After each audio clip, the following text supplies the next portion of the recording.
one day I was actually working. I always wanted to own my own business, but I was working in an office doing accounting, and I was also in school at the time, and I was tired of my job and tried to figure out what I wanted to do, and kind of just looked at a few different businesses and said, hey, let's start a cleaning company. Thank you for being a devoted listener of this podcast, Beyond Clean with Ace, dedicated to healthy, positive, and proactive content to support individuals primarily in the cleaning industry. Are you a facilities manager, a frontline staff member, or a building services contractor and are looking for knowledge that will help you advance both personally and professionally? Beyond Clean with Ace is now in Season 7, and speakers have consistently brought us messages which parallel our key focus of providing proactive knowledge. Many times the conversations here go beyond cleaning toilets, windows, and floors and helping individuals on a personal level. Subscribe and share with others so that everyone's life can be enhanced in healthy, positive, and proactive ways. And now, let's join Dave Thompson, Director of the Academy of Cleaning Excellence, and your host here at Beyond Clean with Ace. Hello, everyone. This is another episode of, Beyond Clean with Ace. As you can see here, we talk about anything and everything in the cleaning industry. And, sometimes I get somebody in Florida, sometimes they're in Maine, sometimes they're in Alaska, or, that's the kind of neat thing about the internet. We just travel everywhere we want to. And today, I'm not going to travel too far from where I am here in Orlando. Joshua, you're just south and on the east coast of Florida, if I remember right. Yep, about 3 hours south of you guys. All right. So, Joshua, you're got a cleaning operation down there, Sawgrass. So why don't you tell everybody about everything about you and your business, and why are we going to talk to you today? Yep, so we started about 8 years ago. I started doing everything myself, from the building the business to the cleaning, a little bit of everything, kind of learned as I went. And fast forward to today, we have over 25 employees. We do full service commercial janitorial, floor care, carpet cleaning, and upholstery cleaning, strictly commercial for everything. So it started out with just you. How did you get started? Now everybody wakes up one morning and says, I want to be a cleaner. I wanted to start a business. I didn't know what business I wanted to start, and somehow landed in this industry. So we're not going to find out how you did that because you don't even know yourself. Don't even know. Just kind of happened. So this wasn't no family prodding or your mom saying you could clean well, huh? No, literally just one day I was actually working. I always wanted to own my own business, but I was working in an office doing accounting, and I was also in school at the time, and I was tired of my job and tried to figure out what I wanted to do, and kind of just looked at a few different businesses and said, hey, let's start a cleaning company. So I started with a buddy of mine. His name is Josh as well. And now he's operating his business in Trinidad and Tobago, and I run the South Florida division. Whoa! Now I hadn't saw that one coming. So you're basically an international organization then. Yes, we are. So in Trinidad, we do a lot more like concrete grinding, restoration stuff, whereas in South Florida, it's strictly more geared towards janitorial. So do you guys ship stuff down to him down there, or how do you make something like that work? It was challenging at first, but it's been pretty smooth. A lot of the equipment has to come from here, so equipment, supplies, chemicals have to ship it from South Florida to Trinidad, from Miami to Trinidad, and right. Kind of just been grinding and figuring things out as we go, but been making it work. So the two Joshuas have two different businesses in two different countries. Yep, exactly. It's two different businesses, same name, under the same umbrella. Okay. They do a lot of, like I said, a lot more different things down there than we do here. But overall, it's same Sawgrass Cleaning. We service we have a couple clients that we actually service their properties in South Florida and in Trinidad. So it's been a good fit. It's been interesting. So what else do you? I think about it like, what else do you share? That's about it. We share a lot of our ideas, marketing and everything. We get to bounce off each other, but since it's so far from each other, it's basically two complete different markets. One is in the islands, one is in the States. So it's very, very different dynamic in whether from that location to this location. So I'm thinking that maybe whenever you vacation, you go to Trinidad. Haven't been in quite some time. Actually, last time I was there was before the business started there, but I'd like to, so it'd be nice to go there soon. Ah, okay. Well, yeah. Hey, I was in Bermuda earlier this year Okay. teaching some classes, so I understand going to an island. But What kind of classes were you teaching over there? Oh, pardon? What classes were you teaching over there? I was teaching our onboarding classes for the government Awesome. to get people employed in the cleaning industry. I taught classes over there, and and the last I know, Joshua, the last time that I checked with them, 9 of the 13 people had jobs. Oh, wow, that's great. Yeah, and that's what it was all about, right? And so that was kind of what I was going for is, do you guys share any employees or training stuff between the two countries? Not too much, since what we do there is so different from what we do here. It doesn't really work out that way. Right. But we share a lot of like our material, our processes and stuff like that, logistic processes and whatnot. But for the most part, since it's so different, we don't really share too much as far as employees and so forth. So I guess that's by design. They don't want to do the janitorial, and you don't want to do the concrete. Kind of just in the Trinidad market, we kind of just fell into it that way, kind of unexpected, kind of took a turn and wound up there. Was planning originally janitorial, but they do janitorial, but not as much as we do over here. Okay. But it was I guess it's such a smaller market. We try to do more things over there to try to get more business, as opposed to in South Florida. There's so much business to go around with one thing. You can kind of focus in on one thing as opposed to doing a little bit of everything. Well, I'm surprised down in South Florida that you're not into like stone care, travertine and marble and stuff like that. It is something we want to get into over here. Just haven't had time yet. We've been so busy with what we're currently doing that just hasn't gotten to it. But that definitely is on the list of something that we want to do over here. We get some inquiries about it, and right now we just don't have the expertise to do it. So it would be great to be able to do that in this market. Well, heck, I hadn't planned on it, but hey, I got a class for that. So hey, maybe you need to come up to Orlando and have a class. Yeah, it gives me a good reason to get over to Orlando. I'd love to. Yeah. Matter of fact, I think we've already got 3 people signed up for our next stone class later this month.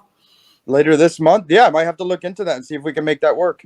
Yeah, it'd be cool. I mean, hey, I'm always, and I think that's what it's all about. Because I think one of the things that I talk with janitorial services, everybody's been in it for a while realizes that it's all about employees. Yeah, absolutely. So is that an issue on either front for you guys?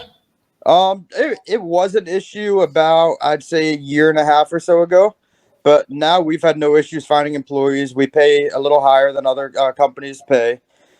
We have flexible hours. What we look to do is try to find part-time employees that have full-time jobs during the day that are looking to supplement their income at night. And unfortunately, living in South Florida, it's gotten so expensive that people need to go out and find a second job. And it's great to have one with flexibility that they're not stuck working 6 to 8 hours a night.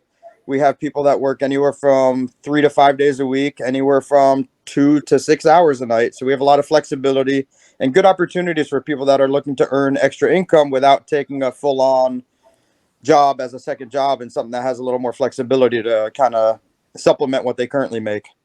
Okay, so you mentioned you do a little bit more than other people. Do you mind kind of giving me a range of what that dollar figure is? Yeah, so we start employees. We try to start anywhere from our employees average about $14 to $18 an hour, depending on the job, depending on the account, and so forth. So somebody that's making 18, they would be more specialized. Yeah, either more specialized, more detailed offices, somebody that kind of moves around and does a lot of different offices as opposed to one location. So somebody that that's been there a while, that's got more security clearance for you than. Yeah, exactly. Yeah. Those kind of things just don't change, do they? Mm-hmm. No, absolutely. So what was the biggest challenge getting started? The biggest challenge getting started, I'd say, was just doing everything myself and learning from my mistakes. Made a lot of mistakes getting to where we are right now. And I would Oh yeah, say anybody that's been in an entrepreneur has a whole list of those things, right? absolutely. But you got to look at it from the point of view that you learn from your mistakes, and every mistake you make makes you better. Well, at least we hope so. Yeah, you hope so at least. Absolutely. I said the mistakes we've made have made us stronger as a company and got us to where we are today. So, you've got 25 employees. Have you broke the $1 million a year? Getting there. I'd say hopefully by next year we will. Okay. And I'm sorry, we were talking how many years now? It's been officially 8 years, but it's been about 3.5 years full time. So before I was kind of focusing on other things, didn't have my attention fully in the business. Okay. The past 3.5 years, I've been 100% all in on the business and focusing on solely this. Okay. So, they I don't know if you've ever heard this, but they say in the cleaning industry, 60% of the businesses never see their 5th year anniversary. Wow. You're on the other side of that now. You're over the 2.5 year hump, right? Yep. Mm-hmm. Nearing the 10 years soon. Aha. So, hey folks, we got to check back with Joshua in another 1.5 years and see if he made it, right? Absolutely. Well, I think you've got some plans to make that, right? Yeah, I think we'll still be here. So I guess then that goes to what's the question, that everybody says. I mean, here we are, not too long, we're going to be turning the corner to 24. What's on the horizon for Sawgrass? Pretty much just keep growing as we are, try to increase our sales, get more janitorial accounts. I'd say the past year for us, we've been getting a lot more of those nice 5-day-a-week accounts that we've been wanting to get, larger buildings, 10,000 square feet or higher. Okay. And we just want to kind of excel at that. We've got better management in place, so have supervisors managing the janitorial at night so I can focus on sales and growth of the business. And we're in the best place we've ever been. We have great structure, great staff, and very happy with my team and hoping to grow with them. Well, you say 3.5 years. 2 of those years was during the pandemic. That had to be a little rough. It was actually really good for us. I mean, we did great through COVID. We grew a lot during COVID. I know COVID hurt a lot of businesses and had a bad effect on a lot of industries, but I would say for us, it helped us a lot. And coming out of it, that's continued to grow or kind of plateaued? No, continuing to grow. The biggest trouble, the issue that we had during COVID was staffing. It was very hard to find employees. So that was a huge challenge for us. I would say now we still have that same growth, but now we have no issues finding employees. I put out a hiring ad, and the next day I have, not saying everybody that applied is a candidate, but have over literally in 24 hours, we get over 50 applications on the job posting we put out. Well, and as you said, you're in an area where the income and the cost of living, what I've heard, although I don't live there, I've heard that it doesn't really match too well. Not at all. It's like cost of living. It's like California cost with not California income.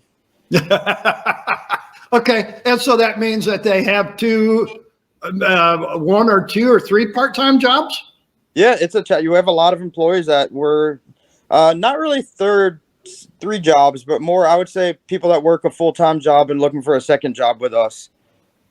So only 1 part-time job, maybe in a weekend or something like that. Yeah, something like that. Or a lot of people we hire, they work in medical offices during the day or work in professional offices. Okay. And then they just want to go out, get out of the house, make some extra income. And I think cleaning's a great thing to do. You put your headphones in, you're in a building by yourself, you clock in, you have flexible hours, you go in, listen to your music while you're working. It could be relaxing sometimes, and it gets rather routine and monotonous sometimes. Yeah, it does. Yeah. Even today, I don't go out as often as I used to, but I still enjoy going out and getting out in the field and putting my headphones in and grinding out there. Yeah, I think one of the things that you mentioned, and I thought it was interesting, I heard what you said, is that we have a job bidding class, and I get a lot of new startup cleaning services, for that bidding class. And one of the things I always tell them is in the spreadsheet is to always make sure that they allow for a supervisor cost in their bidding. And they look at me like, well, I'm just by myself. And I'm like, But, at a point, you're going to have supervisors. You've got to pay them. Did you forget that lesson, or did you have to learn that one too? Somewhat. So we did have a lot of accounts in the beginning that we absolutely underbid. And I would say that's like learning from your mistakes. You as you grow, you learn, you realize that you need to adjust for those things, just like supervision in your accounts. And absolutely, I think a lot of people starting up made mistakes in pricing, as did we. I wish I knew about that class. I don't know if you guys taught it back then, but I think anybody starting out in this business should 100% take a class on bidding and estimating, because that's the most important thing after getting the appointments. Well, yes, we have been doing it for 7 years, Joshua. I wish I knew about it. I missed out on that one, but I definitely learned through the times on how to properly bid and go through all that.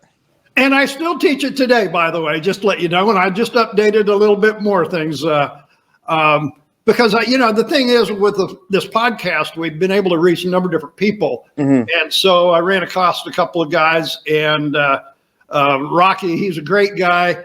And I have him come in and zoom in on the class so that he can kind of teach you some things about making profit and the difference between making money and making profit. Yeah, absolutely. And anybody listening to this that is just starting out, I would absolutely recommend taking that class.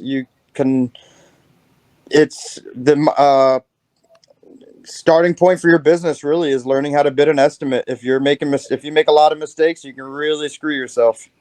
And I think, one of the things that I talk with different services that have not gotten to that 5-year mark or not quite grown to your point, I still tell them it's never too late to learn something new, even though you may know most of it.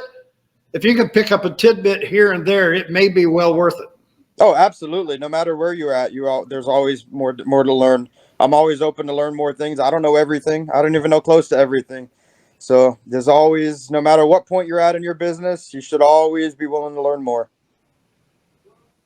So you said you do mainly janitorial. Is there one of those disciplines in janitorial that's kind of your cup of tea, if you will? So as far as like what type of offices we service, or? Well, that's one of the interesting things, yes. But I was also thinking of, restrooms, or is it carpet, or is it, infection prevention, hard floors? Is there one certain thing like that really gets your juices going?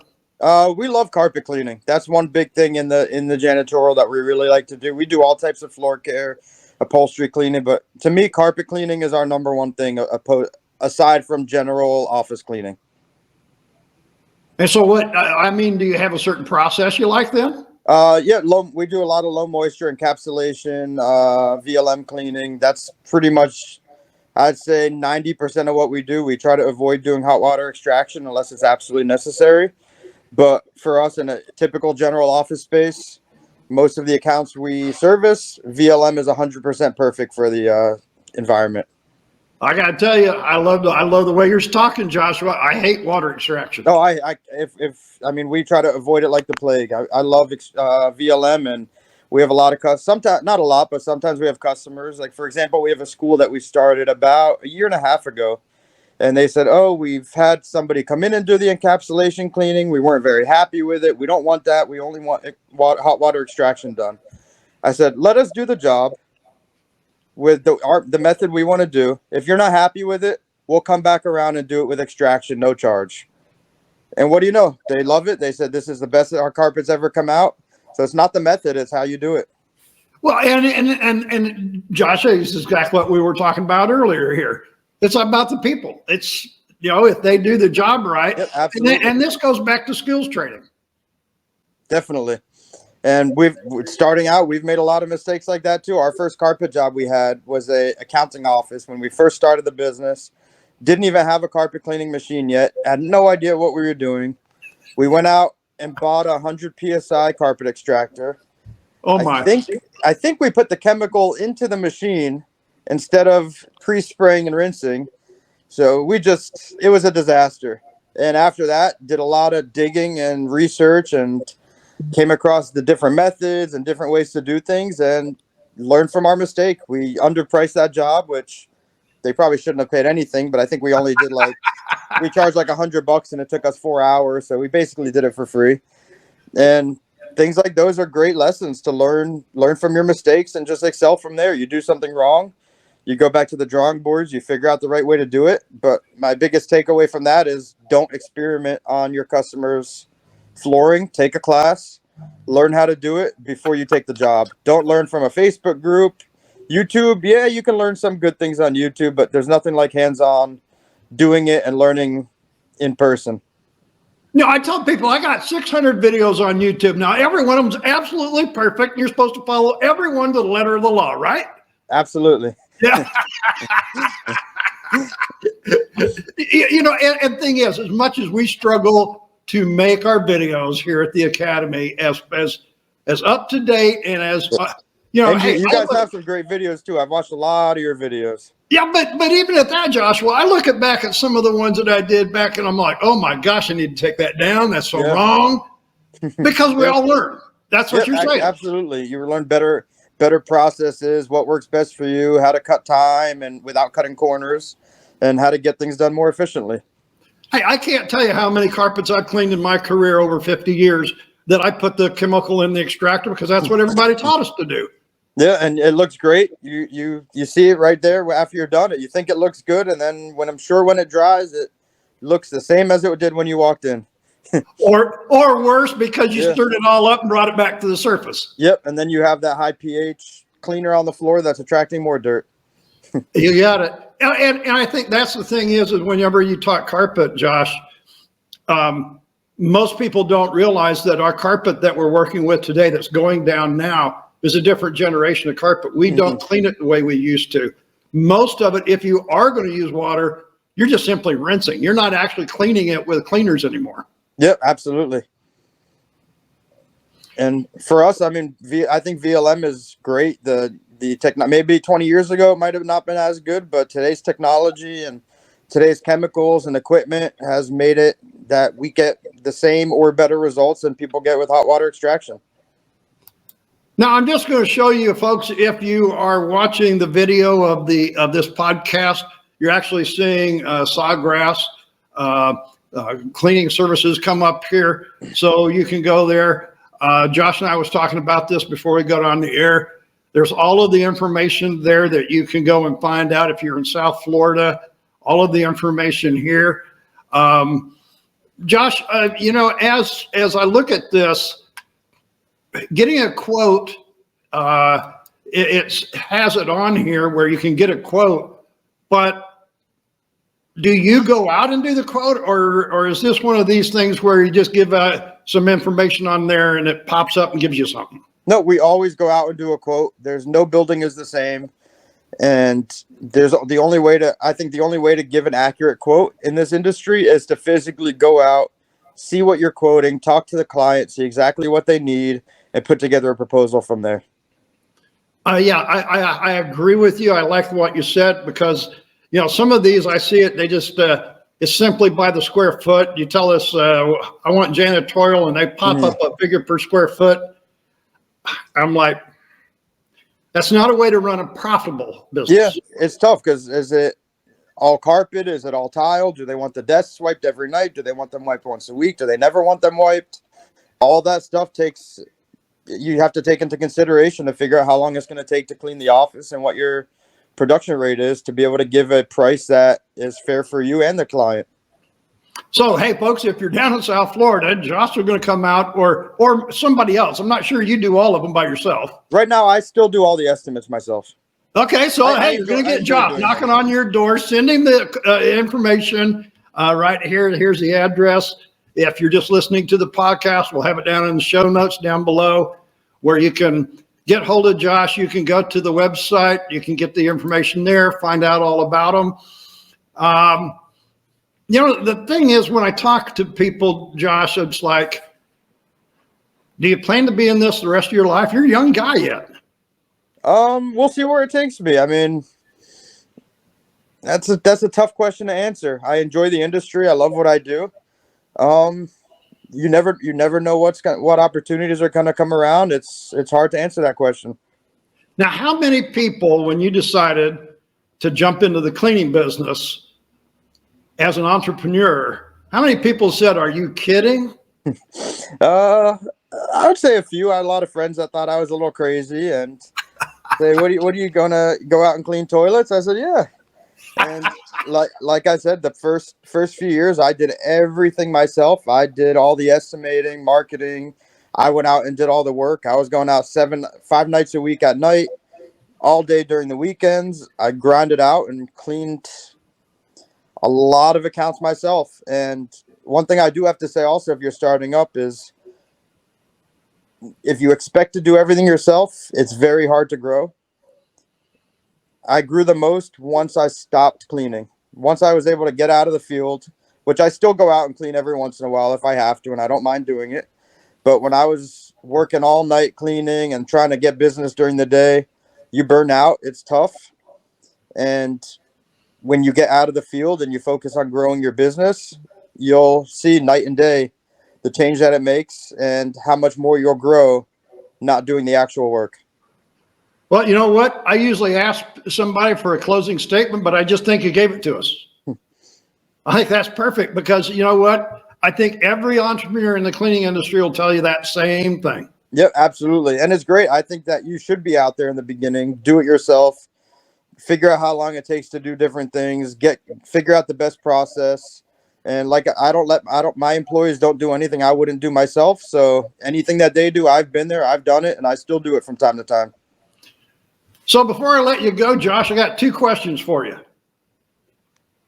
Where were you born? I was born in Coral Springs, Florida. Corals? Well, hey, you're not too far from where you were born then. No, about 35 minutes from where I was born. Didn't make it too far yet. So you know the area well. Yep, very well. Okay, so 24 is coming up here pretty soon. You know, I know we're in October now, but 24 is just around the corner. So for you personally, not business-wise, but personally, what's on your bucket list for next year? I haven't thought of personally yet. That's tough. See, that's kind of why I ask it, because everybody thinks about business when they're an entrepreneur, but I'm like, hey, we do things more than just clean. We got another life too. Yeah, absolutely. I would say I'd like to try to travel more. I have a 15-month baby. So the past year, we haven't done too much traveling, been at home a lot. And I would say for next year, I'd like to explore more with the family, go to different places, experience different things, and kind of try to enjoy my life while also focusing on building the business. Boy or girl? Boy. So maybe your new son is going to get to go to Trinidad next year. Yeah, that would be a fun trip. Absolutely. Hey, folks, if you're listening to the podcast or you're watching it, you're just going to have to check back and find out, get in touch with Joshua. In the show notes below, we'll have the website, his LinkedIn address, we'll get all that in there. So please go and check him out. Check Sawgrass out down there in South Florida. Josh, thanks for contacting with me. We stay in touch on LinkedIn. Hey, also, you said you watched the videos. Thank you. Yeah, absolutely. And thanks for having me on here. Maybe I'll make it to that class at the end of this month. And if not that one, maybe the next one, because I'd love to learn about stone. And I think you guys are the right place to do it. We have a stone care class every month. Awesome. That's good to know.